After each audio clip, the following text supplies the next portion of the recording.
Mini budget के नाम पर जो मेगा अज़ाब मुसल्लत हुआ अवाम पर, उस हवाले से इस सेनेट से पूछते हैं कि आप अपनी तजावीज़ दें। जनाब आला, कहाँ से शुरू करें और कहाँ पे ख़त्म करें, ये तो पूरी की पूरी दाल ही काली है। तो इसमें तो सिर्फ एक ही तजवीज़ है कि इस मिनी बजट को फिलफोर वापस लिया जाए। हम इस बजट को मुस्तरद करते हैं, अलिफ से लेकर ये तक। हम इस अवाम दुश्मन गरीब कुश बजट को मुस्तरद करते हैं। जनाब चेयरमैन, सियासत हो कि रियासत हो, उसका मरकज और महवर अवाम होते हैं। अगर अवाम की बेहतरी की कोई चीज नहीं, अगर अवाम के हालात को बेहतर करने की कोई तजवीज नहीं, और एक रिक्वेस्ट करनी थी कि 15 और 25 वाले को तो छोड़ें, मुझे एक 50,000 वाले का बजट बनाकर दिखा दें।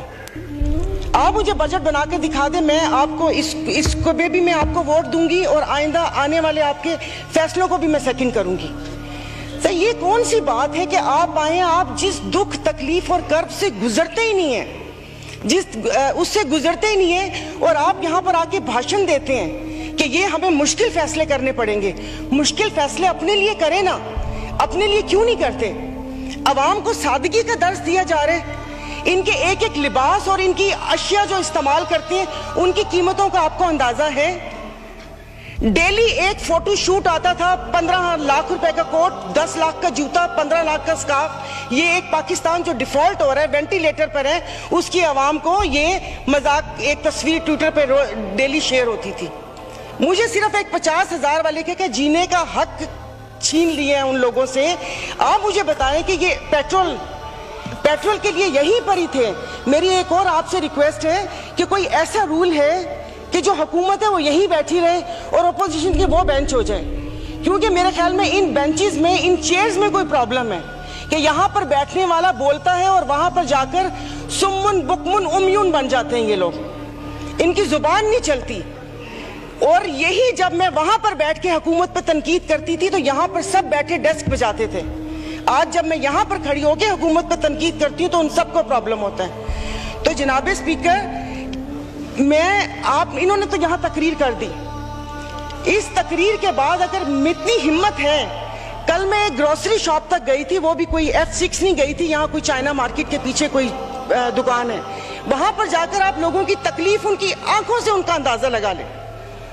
मुझे यहाँ पर कल ये करंट डेफिसिट और खुदा जाने क्या क्या बता रहे थे। मैं या आप अपने हलके में जाकर किसी गरीब आवाम को क्या इनको करंट डेफिसिट बताएंगे कि हमारी अयाशियों से तुम लोग इस साल तक पहुंचे हो, अब तुम ही लोगों को बर्दाश्त करना पड़ेगा, ये कुर्बानी तुम लोगों को देनी पड़ेगी। लेकिन फिर मैंने सोचा कि कुर्बानी तो हलाल जानवर की जायज है, तस्मीन हम हलाल हैं, जिनकी कुर्बानी नहीं है उनकी कुर्बानी जायज नहीं है। अब आप देख लेंगे कि यहाँ पर उठते ही जो बोला था, मैं आज इस फोरम पे अपनी पार्टी की तरफ से, मुस्लिम लीग फंक्शनल और सदर पीर पगारा और सदरुद्दीन शाह की तरफ से मैं आप बिलावल साहब को मैं दावत देती हूँ कि आप सिंध से महंगाई मार्च शुरू करें, हम आपके साथ हैं। और मैं अपने एमक्यूएम के भाइयों को, ये वक्त है अपनी महाजर कौम के सारी गिले दूर करने का, कि तब भी आप लोगों के साथ थे महंगाई के लिए और आज भी इस हुकूमत को लात मारी है इस महंगाई की वजह से। लेकिन हम यहाँ पर बैठ के सिर्फ बातें करेंगे। यहाँ पर मेरी कुछ मेंबरान से बात हुई है, नाम नहीं लूंगी मैं। एक से मैंने कहा कि कल तुम डेस्क तो ना बजाते, सुन ली थी तकरीर, कहता गरीब पैदा क्यों होता है, गरीब का कसूर है। इधर किसी ने मुझे बोला कि मुसलमान को सब्र और शुक्र का दर्स दिया गया है, सब्र शुक्र करें, पूरी दुनिया में महंगाई है। मैं टिम हॉर्टन्स और क्या कहते हैं PSL का मैच देखने वाले और कराची 2 दरिया में खाने वालों की बात नहीं कर रही, मैं उसकी बात कर रही हूँ जिसके 5-5 बच्चे और एक बाइक है, वो पेट्रोल भरवाएगा, दवाई लेगा या क्या करेगा। इन्होंने यहाँ पर वो कहते हैं कि शहद में घोल घोल के यहाँ पर सारा ये बजट बता दिया।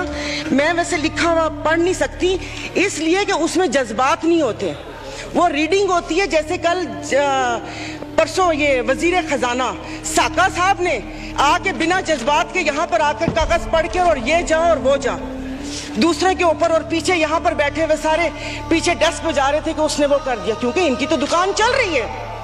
मैं उस दिन नहीं थी, मैं उनको खराजे तहसीन पेश करती हूँ मुफ्ती अब्दुल शकूर को, कि जिन्होंने एटलीस्ट इन 2 वजारतों के कपड़े उतार कर हम लोगों को दिखाए। ये ऐसे नहीं होगा। मुझे बताएं कि वो अवाम ही नहीं रहेंगी तो आप लोग हुकूमत किस पे करेंगे? और बिजली की बात कर रहे हैं तो आप मुझे बताएं कि आईपीपीस के मुआहदे किसने किए थे? आईपीपीस के मुआहदे तो इन्होंने किए, और कल उन्होंने कहा कि हुकूमत जैसे ही संभलने वाली थी तो सैलाब आ गया। तो जनाब स्पीकर, मुझे माफ कर दीजिए, जिस वक्त सैलाब आया तो उस वक्त तो हम अपनी जिंदा दिली का सबूत दे रहे थे। 75 करोड़ आवाम के खून पसीने और टैक्स की कमाई से हम यहाँ पर तकरीबात कर रहे थे। और मजे की बात है, प्लीज, मतलब मैं बहुत आराम से बात कर रही हूँ, कोई तंज नहीं करूंगी, कि अभी आइन की तकरीबात का आगाज हुआ है। क्या आइन के आर्टिकल 3 तो आई थिंक 27 या 35, 36 आगे, क्या उस पे ये रियासत पूरा उतरती है? क्या हमारी जानो माल की हिफाजत है यहाँ पर? हमें बुनियादी सहूलतें मुयस्सर है यहाँ पर? मतलब हम लोग इतने नाक के पक्के हैं कि उस पे वो करके आइन की बात कर रहे हैं। और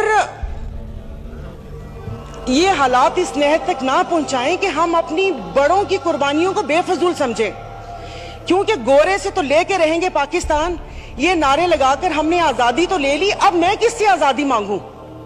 क्या गोश्त खाने के लिए हमने आजादी मांगी थी कि खुला गोश्त यहां पर खाने को मिल जाए? उसके अलावा तो कुछ भी नहीं है। और मुझे माफ कर दीजिएगा कि उस कश्मीर वक्त और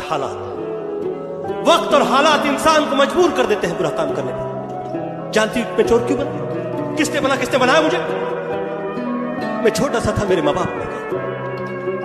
तब मेरे मामा ने अपना हाथ मेरे सर पे रखा और मुझसे कहा कि बेटे मत रो, मामा।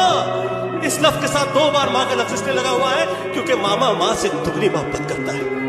लेकिन जानती हो, उसी मामा ने 2 दिन में लात मार के मुझे घर से बाहर निकाल दिया, और उसके बाद मेरे नन्हे पांव थे और दर्द की ठोकरी थी, और दुनिया वालों ने मुझे गालियों और जिल्लतों के निवालों के सिवा कुछ नहीं दिया। तब भूख और गरीबी से लाचार होकर मेरे नन्हे हाथों ने चाकू उठा दिया। ना तो मैं किसी पुलिस की पिस्तौल की गोली से डरता हूं, और ना ही किसी दुश्मन के चाकू से डरता हूं। तो बस एक ही चीज से डरता हूं, जिसका नाम है भूख, क्योंकि वो ऐसी गोली, ऐसा चाकू है, जब लगती है तो खून भी नहीं निकलता और इंसान एड़ियां रगड़ते रगड़ते मर जाता।